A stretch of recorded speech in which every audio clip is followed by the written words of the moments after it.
সবাই যোগ্য, একটাই অযোগ্য, তার নাম মমতা ব্যানার্জি। আমি আপনাকে আগেও বলেছি, এখনো বলছি, এসএসসিতেও শিক্ষক শিক্ষিকা শিক্ষাকর্মী যোগ্য অযোগ্য ছিল, আছে, এখানেও যোগ্য অযোগ্য আছে। আমাদের বক্তব্য, অযোগ্য তালিকা রাজ্য সরকার কোর্টে দিচ্ছে না বলে 26,000-এর চাকরি গেছে।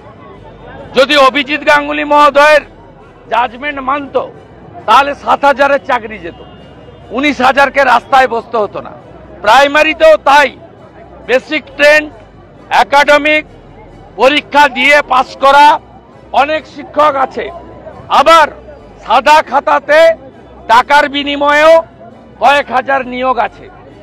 আমরা বারে বারে বলেছি যোগ্য অযোগ্য তালিকা মুখ্যমন্ত্রী দেবেন না, তার কারণ তিনি চুরি করেছেন, কট হ্যান্ড ধরা পড়বেন। তাই বাংলার মানুষকে 8 মাস পরে বিধানসভার ভোট, কোনো যোগ্য অযোগ্য বাঁচতে হবে না, একটাই অযোগ্য, তার নাম মমতা ব্যানার্জি।